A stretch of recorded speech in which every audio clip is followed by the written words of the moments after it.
دقت بن لدواي جنگی جیهانی یەکەمەوە کوفری عالمی مەشروعێکی بەرپا کرد بڵاوی کردەوە پێی وترا تەوحیدی ئەدیان یەکخستنی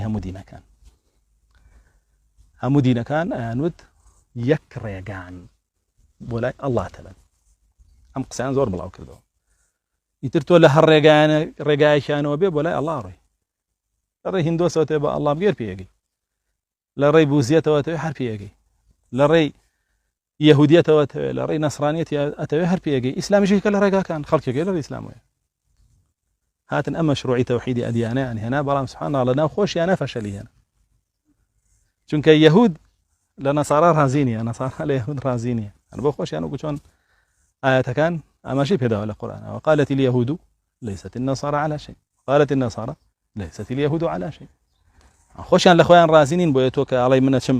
ئەم دینانە هەموو یەکەم بەیەک و وەکو یەک تەماشایانەکەمەوە مەشروعێک بوو تقریبا فەشەلی هێنا دوایی هاتن وتیان با مەشروعێکی تر بێنین لەمە نزمتر بێ بەشکم نەجاحەت بهێنێ مەشروعەکەیان چی بوو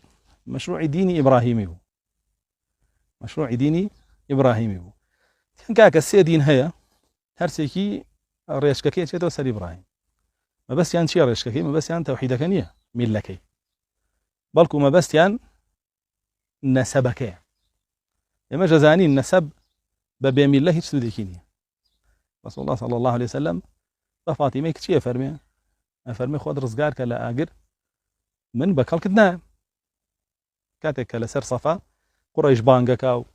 ئەنجا یەک بە یەک هۆزەکان بانکە و ئەنجا دوا ئەوە بنەماڵەکان بانکە ئەنجا دوا خزمەت زیرەکانی خۆی بانکە فەرمێ خۆتان ڕزگارکەن بەچی بە میلەکە بە تەوحیدەکە بە لا إله إلا الله من بە کەڵکتان نایە قولوا لا إله إلا الله تفلحوا لا أغني عنكم من الله شيئا من لا الله بكلكتان نام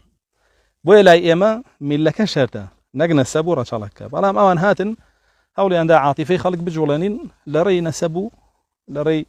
با بڵێن ڕەچەڵەکەکەەوە خەڵکی لا بدەن لە دینە حەقەکە وتیان مەشروعی دینی ئیبراهیمی مەشروعی دینی ئیبراهیمی وتیان کاکە ئەی یەهود و نەسارا ئێوە نەوەی ئیسحاق و یعقوب وانین ئێبە یانەی مسلمانان ئێوەش نەوەی ئیسماعیل نین ئێبە ئێدە وەرن کاکە تەواو هەردووکیان کوڕی ئیبراهیمن با هەومان کۆبینەوە لەناو دینی ئیبراهیمی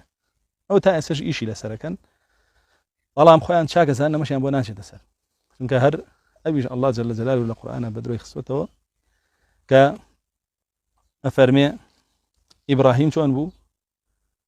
مسلما حنيفا وما كان من المشركين ما كان إبراهيم يهوديا ولا نصرانيا ولكن كان حنيفا مسلما وما كان من المشركين إبراهيم لا يهودي بو وكو ملة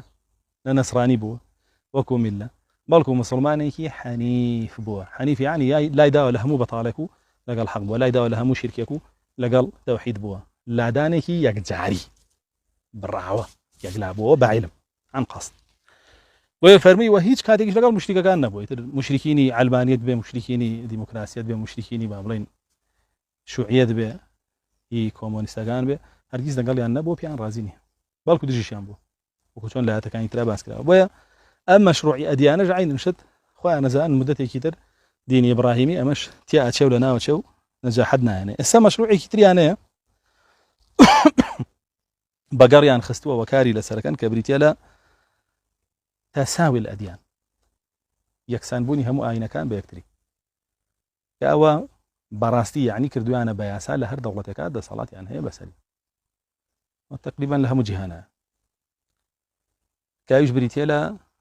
مشروع عبابلين علمانيات كعلمانيات على من كي شامل قال دينية بروتوك ومسلمان خواهي خود برسا فزوايا حقي زويدنا بها چونك زويبو ايمه تو بيني خوت وخوا لا اسمان خوا هي وي برستي وعرزي خوته اسمان بو او زوي بو ايما وتو دعي واله اما مشروع علمانيته تو لقال قاولك ايش فرق نيه لقال جولك ايش فرق نيه لقال هر كافر كي تراك لسر زويه هر دينه كي تري هي هموت هان يكسانن ويا بيك وجيان قبول كانوا بيك وكوب ابنه اشتواج نابي حقوق طالما يكسان بيو همي بيك وكوب بيته اصلا اگر بيت يهوديه دراس كابي وقبولينك خوي بحق نازاني ها ما بقبولينك على قلب طالكو بيته نصراني دق راسك خوي بحق نازاني بقبولينك على قلب طالكو بيته وكو شوني من مسلمان خمان بحق زاني وقبول ماني على قلب طالكو بينه وهستانسا اما مشروعانا كفي وتريكس عن بوني دينا كان مي بيك وبڵێ ئێستا بالضبط حەزەکەم زانین تۆ لە قانون و لە هەموو شتێکی ئەمانە یەکسانی بە گاوریەک و بە یەهودیەک و بە مەجوسیەک و بە یەزیدیەک و بە هەر دینێکی لەسەر زەوی ئایگری و حیت جیاوازێک نییە لە کاتێکا وانیە لە دینی ئیسلامە فنجعل المسلمين كالمجرمين أم نجعل الذين آمنوا وعملوا الصالحات كالمفسدين في الأرض أم نجعل المتقين كالفجار الله مولانا إما همو يكسانك كأو حكمك أو بري كفر لما مشروعشا هستا كان مسلمانان دجاتيانا كان بو أوي أمسر بقرية لبناها فكرة كيكو مشروع كيكو يعني ناو كبيرو تري تقارب يديان نزيق بونوي دينا كان ليكتري با نزيكان كينو ليك نزيكان كينو ليك لري تشيوا لري مشروع كيدرو كبيرو تري حوار الأديان با گفتو گۆ لە نێوانتانە هەبێ با کۆبوونەوە هەبێ با دانیشتن هەبێ با نەدەوات هەبێ و با کاتێک کە ئەبینین خەتەڕەکە بێتە سەر کیانە عەلمانیەکە هەمووتان یەک بگرن و لەگەڵ نابن لەوە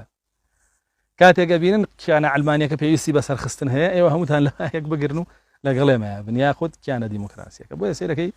لەڕێی ئەم مەشروعانەوە بەردەوام هەوڵ ئەدەن سەرەتا لە دینەکەت لاو بن ئەگەر نەیانتوانین لە دینەکە لاو بن ئەنجا دێن هەوڵ ئەدەن تۆ لە فێرقەی ڕزگار بوو لە گروپی ڕزگار بوو لا بدەن بۆ گروپە گومڕاکانیت ئەمەی کە ئەیبینین لە عالەمە بە چای خۆمانەی بینین کە کوفری عالەمی ئیشی لەسەرەکە و تەخطیتەوە ئەو فەرمودەیەش بیدایەتەکەی بۆ خۆی ئاماژەیەکی ڕوون و ئاشکرایە بۆ بابەتە